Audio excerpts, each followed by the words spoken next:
બેમાં જે ગણતરી છે એ કરીએ આપણે. તો જે અવલોકનો છે એની અંદર સૌથી પહેલાં શું છે? વાંચન.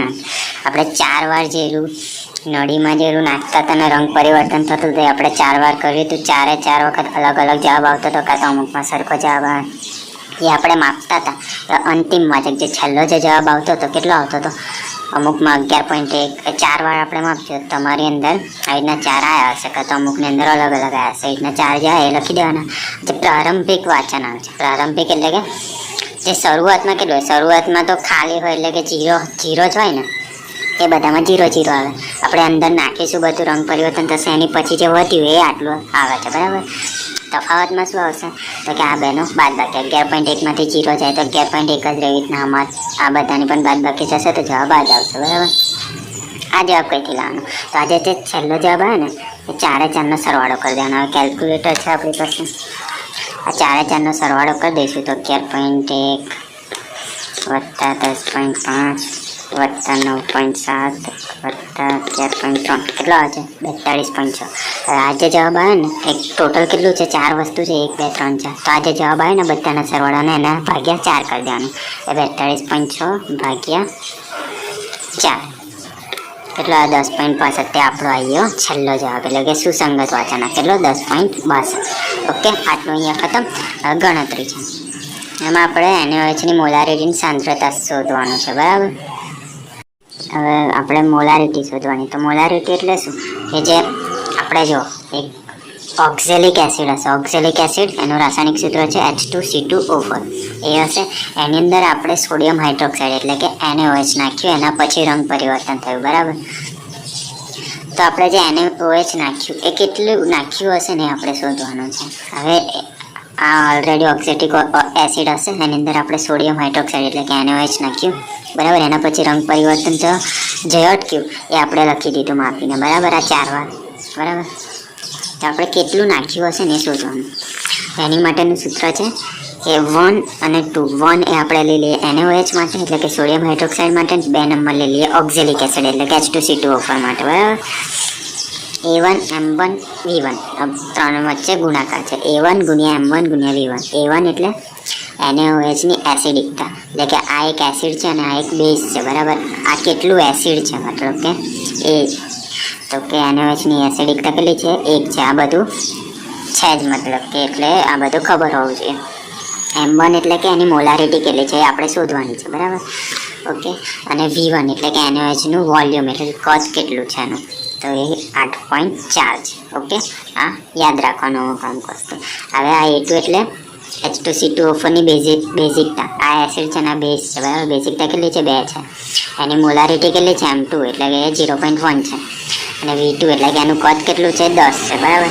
તો આપણી પાસે A1 છે, V1 છે, A2 M2 V2 છે.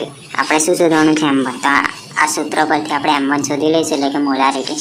કેવી રીતે? તો આપેલું છે A1 કેટલું છે?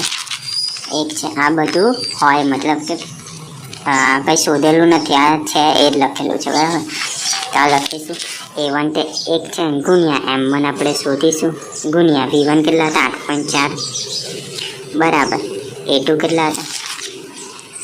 2 ગુણ્યા M2 કેટલા હતા? 0.1 ગુણ્યા V2 કેટલા હતા? 10. હવે આપણી પાસે કેલ્ક્યુલેટર છે એટલે આપણે ગણવાની કે ભાઈ નહીં કરવાની. હવે અહીંયા આગળ આપણે M1 જોઈએ છે તો એની જોડે જે છે એ આપણે સામે મોકલી દઈશું. તો ગુણાકાર છે તો સામે જશે તો છેદમાં જશે, મતલબ કે આ બધાના છેદમાં આવી જશે. 0.1 ગુણ્યા 10 એના છેદમાં 1 ગુણ્યા 8.4. આને કેવી રીતના ગણવાનું નહીં આપણે શીખીએ. આ કયું હતું? M1, બરાબર. તો પહેલાં તો ઉપર પણ ગુણાકાર છે, નીચે પણ ગુણાકાર છે. તો આવું જો કેલ્ક્યુલેટર હશે ને તો આપણે કૌંસમાં લખવાનું, કાં તો એવું સાદું હશે ને તો હું શીખવાડું. ઉપર શું છે? તો કે 2 ગુણ્યા 0.1 ગુણ્યા 10 છે. કેટલો જવાબ આવે? 2 આવે ને 2 લખી દેવાનું. છેદમાં કેટલું છે? 1 ગુણ્યા 8.4. એ તો 8.4 અથાણું 8.4 આ મળી ગયું. હવે શું મળ્યું? 2ના છેદમાં 8.4, બરાબર. મતલબ કે 2 ગુણ્યા 0.1 ગુણ્યા 10નો જવાબ કેટલો આવ્યો? 2 આવ્યો. છેદમાં 1 ગુણ્યા 8.4નો જવાબ કેટલો? 8.4. હવે આનું ફરીથી કરવાનું. 2ના છેદમાં 8.4, 2ના છેદમાં 8.4 કેટલો જવાબ આવે છે? 0.23. બહુ મોટો. આપણે કઈ ખાલી પોઈન્ટ પછીની એક કાં તો 2 વેલ્યુ લેવાનું. હું અમને એક જ વેલ્યુ લઉં છું એટલે કે 0.2. તો M1 કેટલું આવે 0.2, એનો યુનિટ છે એમ, મોલ, બરાબર, મોલ, મોલારિટીનો યુનિટ છે મોલ, અને એમ વડે દર્શાવે. તો આપણો જવાબ 0.2, મતલબ કે NaOHની મોલારિટી આવી ગઈ કેટલી 0.2 મોલ, બરાબર. હવે આનો આપણે મોલર દળ શોધીશું. મોલર દળ કેવી રીતે શોધવાનો કે NaOH, એમાં કઈ કઈ વસ્તુ છે? 3 વસ્તુ છે. એક Na એટલે કે સોડિયમ, બીજી ઓક્સિજન અને ત્રીજી હાઇડ્રોજન. 3નો આપણે સરવાળો કરીશું, NaO અને Hનો. હવે એક મોટું લિસ્ટ હતું, એમાં આ બધું લખેલું હતું, હાઇડ્રોજન, હિલિયમ, નાઇટ્રોજન, કાર્બન, એ બધું, બરાબર. એની અંદર સોડિયમનો નંબર કયો છે? 23મો નંબર છે. તેની જગ્યાએ 23, ઓક્સિજનનો કયો નંબર છે? 16, અને હાઇડ્રોજનનો પહેલો છે. તો 23 + 16 + 1 એટલે 40 થાય. એનો યુનિટ છે ગ્રામ પર મોલ, બરાબર. આ નંબર પરથી આપણે સરવાળો કરીએ, અને કહેવાય મોલર દળ, બરાબર. હવે એની સાંદ્રતા શોધવાની. તો સાંદ્રતા કેવી રીતે શોધવાની? તો કે જે મોલારિટી જે મળી એનો ગુણ્યા મોલર દળ કરવાનો. મોલારિટી કેટલી મળી? 0.2 ગુણ્યા મોલર દળ કેટલો શોધ્યો આપણે? 40. 0.2 ગુણ્યા 40 કેલ્ક્યુલેટરમાં કરવાનો. 0.2 ગુણ્યા 40, 8 જવાબ આવે છે. મતલબ કે 8 ગ્રામ પર લીટર એની સાંદ્રતા થઈ, બરાબર. મને સાંદ્રતા એટલે કે કેટલું, જે આપણે જે રંગ પરિવર્તન થયું એના પછી એની અંદર કેટલું NaOH રહ્યો ને, એનો મતલબ સાંદ્રતા.